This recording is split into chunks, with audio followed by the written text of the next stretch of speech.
제42차 국민의당 원내정책회의를 시작하도록 하겠습니다. 원내대표님의 개회선언이 있겠습니다. 네. 국민의당 제42차 원내정책회의 개회를 선포합니다. 김동철 원내대표님의 모두 말씀 있겠습니다. 국민은 지난 총선을 통해 다당제의 길을 열어주셨습니다. 다당제는 당시 일방적인 독주로 치닫던 박근혜 정권을 견제함으로써 촛불 민심과 탄핵의 마중물이 되었습니다. 20대 국회 개원을 앞당겨 정상적인 예산국회를 만든 것도, 새 정부에서 정부조직법과 추경안 처리에 물꼬를 튼 것도 바로 국민의당의 역할 덕분이었고 다당제의 힘이었습니다.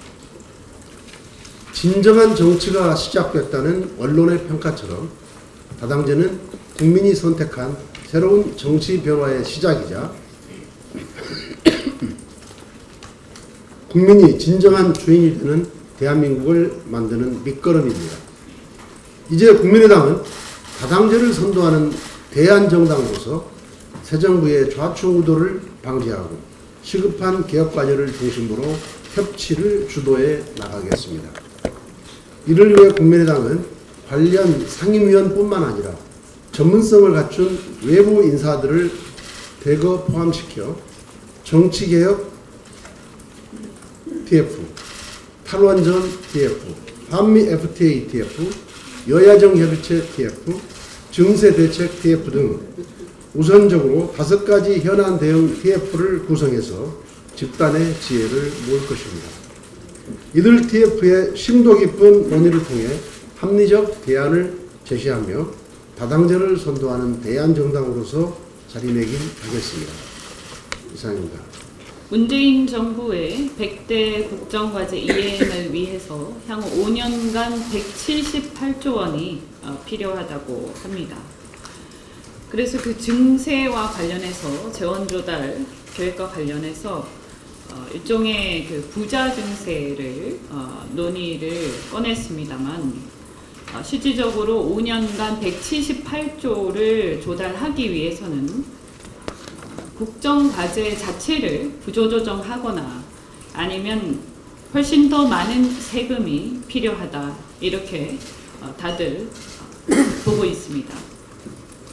지금 현재 그 부자 증세 그것만 가지고 보면 법인세와 소득세에서 충당될 수 있는 금액이 약 3.78조 원도 경기 상황에 변동이 없다고 가정을 하면 5년간 18.9조 원, 이는 100대 국정과제에 필요한 178조 원의 약 10%에 불과합니다.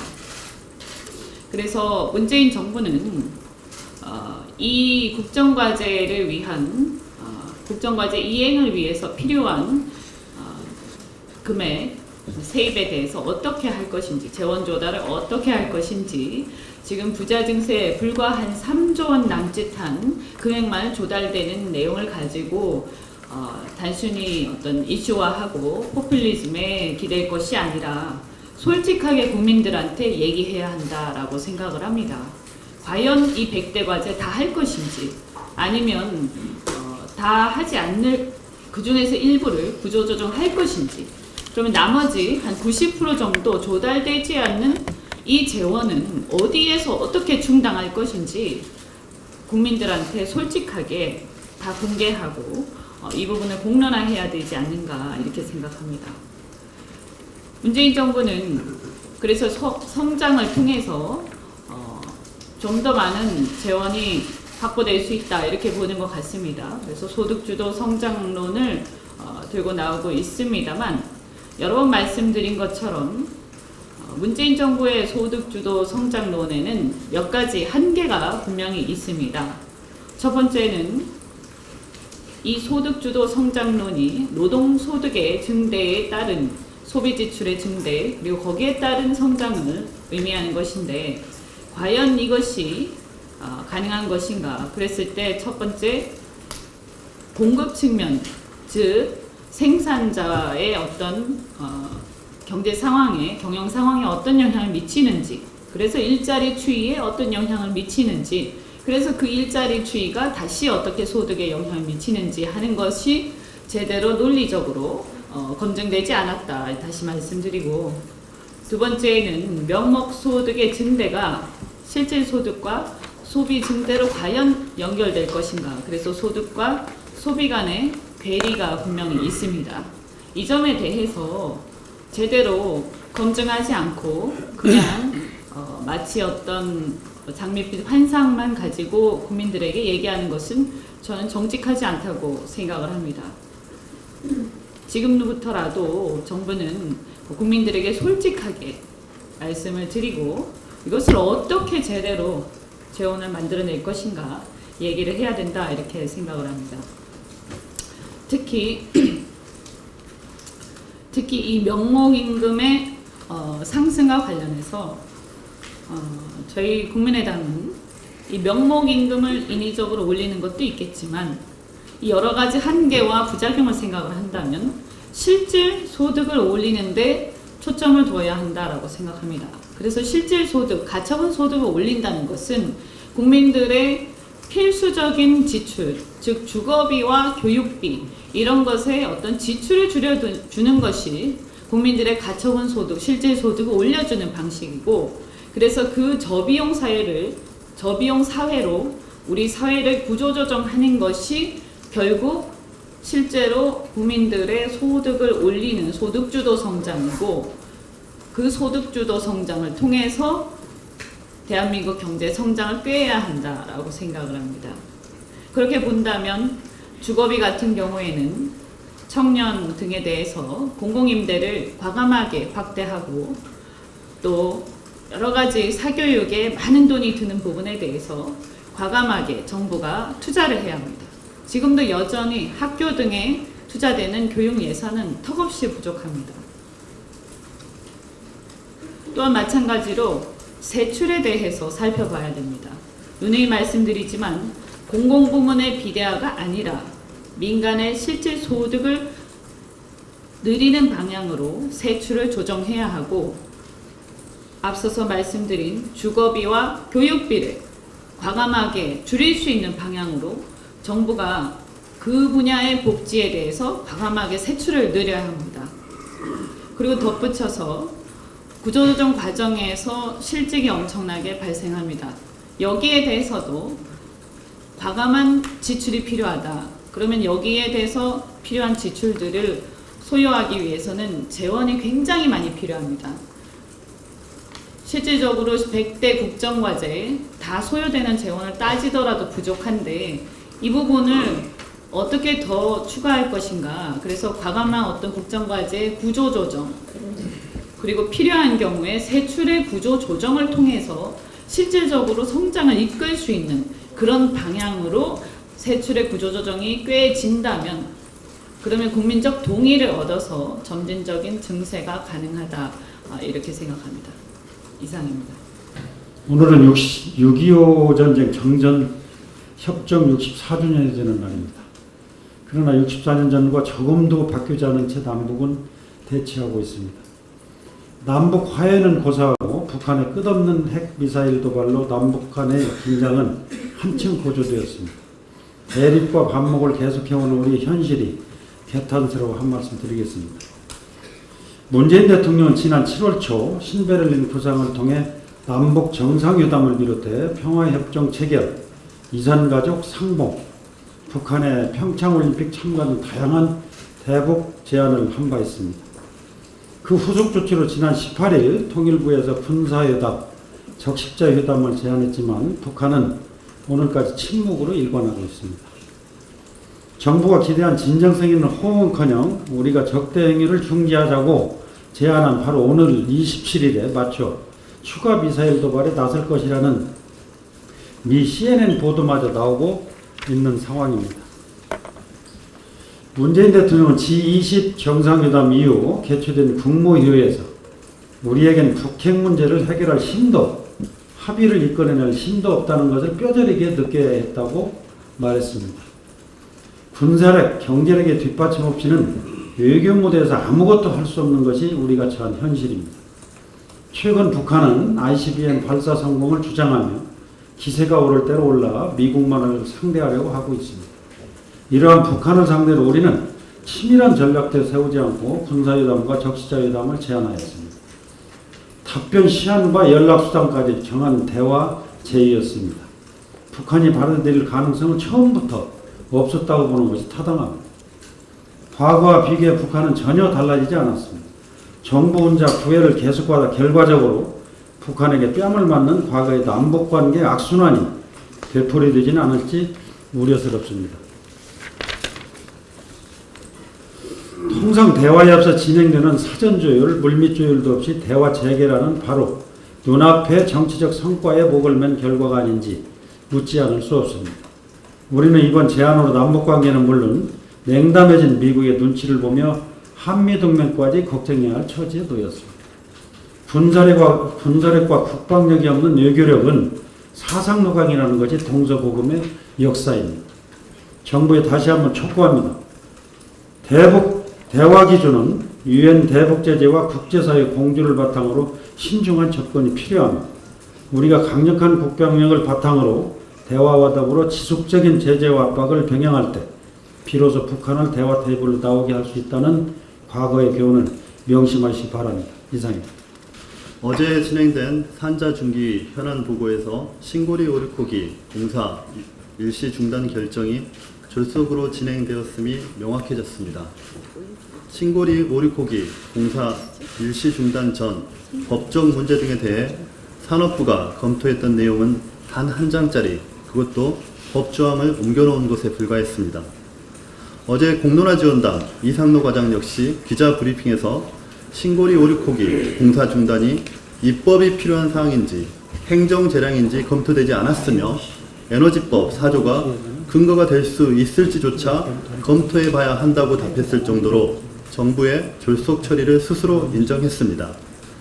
이상로 과장의 이 발언은 결국 공론화위원회가 공사 중단 결정을 하더라도 현 법 체제 하에서는 대통령 또는 정부가 신고리 오륙호기 공사 중단을 결정할 권한이 있는지조차 명확하지 않다는 것입니다. 또한 공사가 영구 중단된 경우 계약 파기 등에 대한 보상에 예산이 투입될 수밖에 없습니다. 여당의 힘을 빌어 국회 심의 과정에서 예산을 배정받고 예산 근거 변경이 필요하면 예산 부수 법안을 만들면 되지 않겠느냐는 생각으로 밀어붙이고 있는 정부의 안일함에 대해서 유감을 표명합니다. 준비도 없이 다짜고짜 탈원전을 선언하고 이미 29% 공사가 진행된 신고리 오륙호기에 대한 공사를 중단시킨 정부의 무모함이 우려스럽습니다. 국민의당 탈원전 대책 TF에서는 다음 주 월요일 31일에 신고리 오륙호기 공사 현장을 찾아 실제 공사 진행 상황을 눈으로 보고 건설업체, 협력업체, 지역 주민들과의 간담회를 통해 그분들의 생각을 듣고 그분들의 아픔을 확인하고 향후 대책을 고민하는 시간을 가질 예정입니다.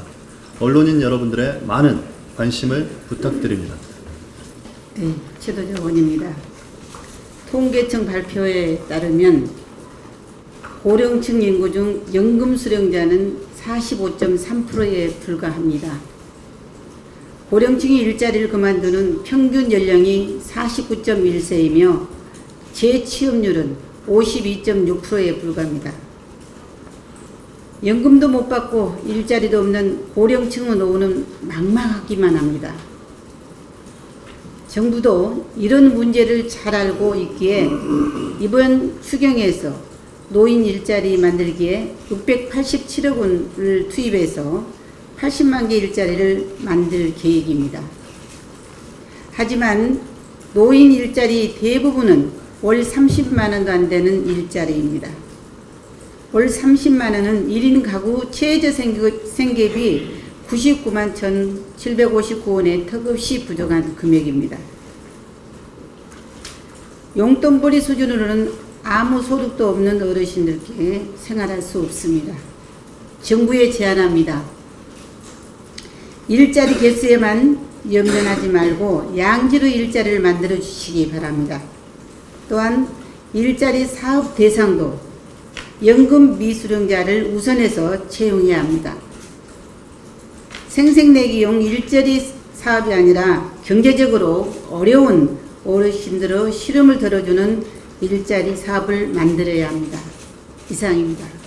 예, 김상곤 사회부 총리 겸 교육부 장관은 지난 5일 취임 이후에 한국 전문대학 교육협의회, 전국 시도교육감 협의회, 그리고 교총과 간담회를 진행하고 수능 관련 학부모, 교사 의견 청취에 이어서 어제 전교조와도 만났습니다.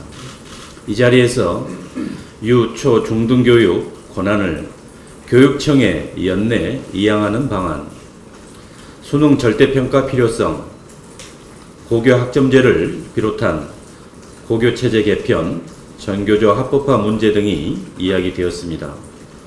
논의 내용이 모두 대선 공약사항을 빠른 시기에 이행하겠다는 것을 명확히 보여주고 있습니다.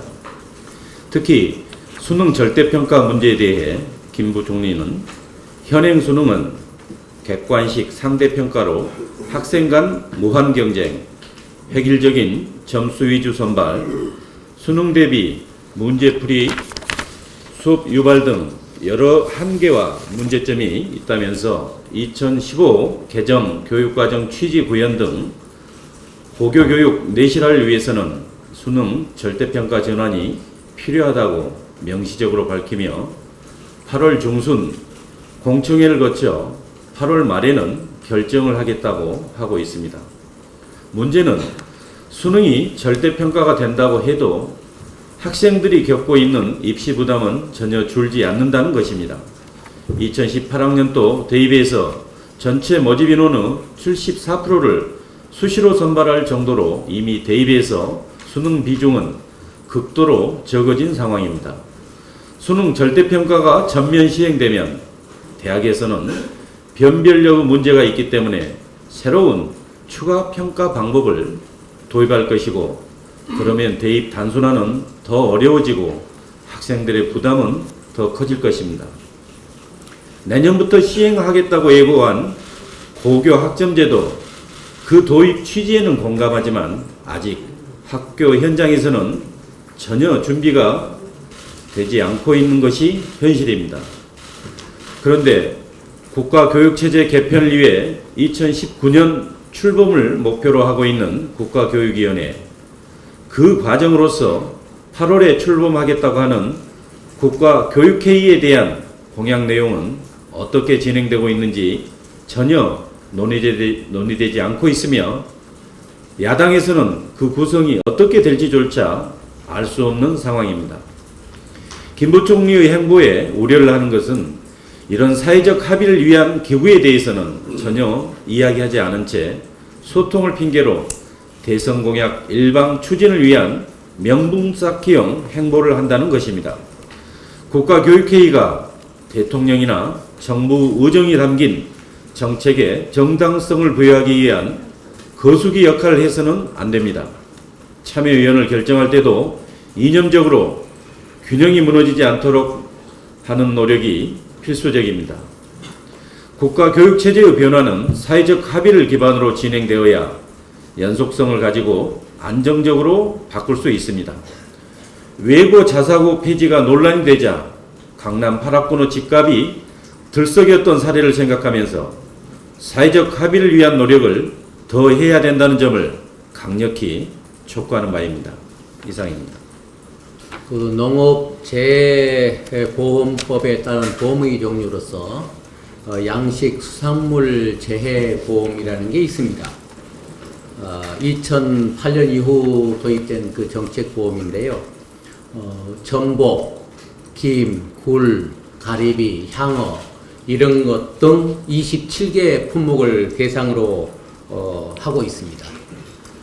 어민들은 업 경영을 위한 그 경영 불안 해소 차원에서, 그리고 실질적인 보상을 추구하는 그런 차원에서 절실히 필요하고 있는 필요로 하고 있는 보험입니다. 그런데 이 양식 수산물 재보험에 형평성에 문제가 있다고 지적이 되고 있습니다. 그에 대해서 제가 좀 말씀을 드리려고 합니다. 왜 그러냐 하면 그러한 그 품목을 양식하고 있는 어가를 중심으로 지원하도록 되어 있는 게 아니고 주산지 기준으로 사업 대상 기준을 정하고 있기 때문에 그러한 품목을 양식을 하고 있더라도 주산지 지정을 받지 못하면 재보험에 들 수 없는 그런 문제가 있다는 것을 지적하지 않을 수 없습니다. 예를 들겠습니다. 향어, 현재 7개 지역 외에는 향어를 양식하고 있더라도 이 양식 수산물 재보험에 들 수가 없도록 되어 있습니다. 또 가리비, 저희들이 좋아하는 가리비 양식의 경우도 완도 지역만 하더라도 300여 어가가 있는데 들 수 없도록 되어 있습니다. 왜냐? 완도가 가리비 주산지가 아니라는 이유로입니다. 주산지 지정을 못 받기 때문입니다. 이 어업재 보상 심의에서 그런 걸 결정하고 하는데 이처럼 사업 대상 지역 선정 기준이 주산지로만 되어 있고 구체적인 기준조차 정하고 있지 아니하기 때문에 수산 양식업자들의 이 재보험 혜택에 대한 형평성의 문제를 야기하는 겁니다. 똑같은 품목을 가지고서도 그런 양식을 하는 데서도 어떤 지역은 재보험에 들 수 있고 어떤 지역은 재보험에 들 수 없는 그런 문제가 생기는 겁니다. 그래서 사업 대상 지역 선정 기준을 명확히 하게 해야 될 뿐만 아니라 만약에 그게 어렵다고 한다면 품목별로 어업인들이 이 수산양식업 재보험 혜택을 받을 수 있도록 그렇게 개선할 것을 정부 측에 촉구합니다. 이상입니다. 환난 극복을 위한 최고의 방책은 단결이고 똘똘 뭉쳐야 된다 말씀드렸습니다. 성경에 이런 말씀이 있습니다. 한 사람이 패하거니와 두 사람이면 능히 당하나니 삼겹줄은 쉽게 끊어지지 아니한다. 이런 말씀이 있습니다. 또 이런 말씀도 있습니다. 너희 중에 두 사람이 땅에서 합심하면 무엇이든지 구하면 하늘에 계신 내 아버지께서 그들을 위하여 이루리라 하시리라. 이런 말씀도 있습니다. 이 두 말씀은 모두 어려울 때일수록 힘을 모아 고난을 극복하자는 뜻입니다. 제가 오늘 이 성경 구절을 읽은 이유는 지금 우리 국민의당의 상황에 가장 어울리는 말이기 때문입니다. 우리 국민의당이 대선 패배 이후에 최근에 있어서는 안 될 사건으로 많은 어려움에 처해 있습니다. 그리고 당 비대위에서는 위기 극복과 새로운 지도체제 확립을 위해서 8월 27일 전당대회를 준비 중에 있습니다. 그래서 지금 우리 당은 힘을 합칠 때이지 누군가에게 손가락질할 때가 아닙니다.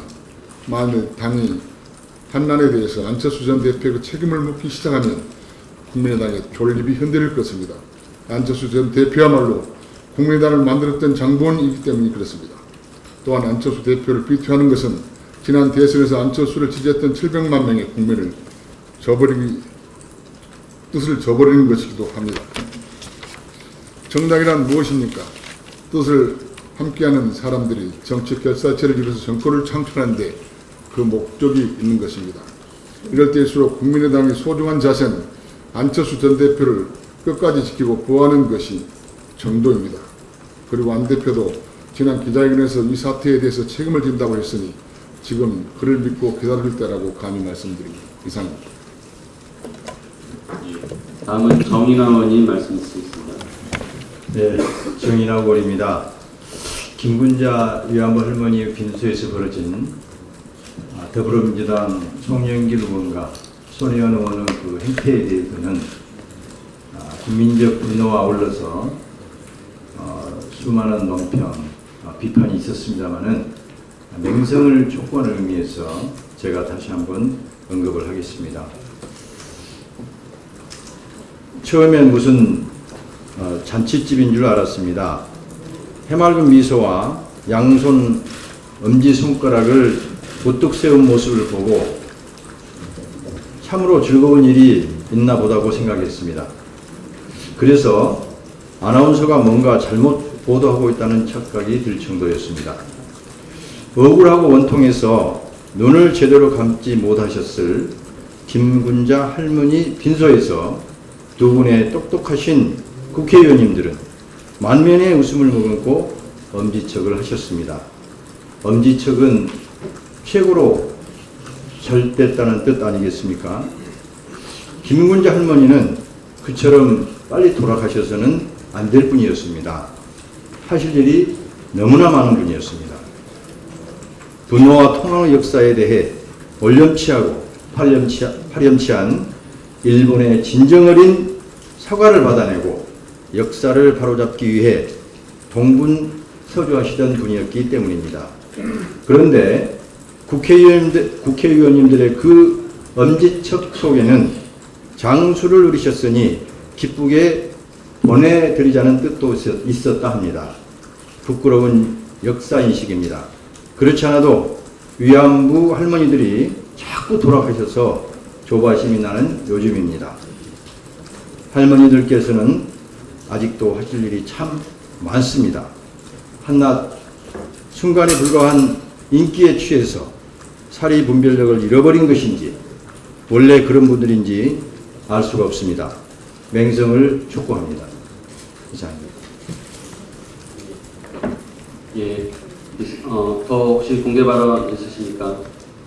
예, 없으시면 공개를 여기서 마치고 비공개로 전환하겠습니다.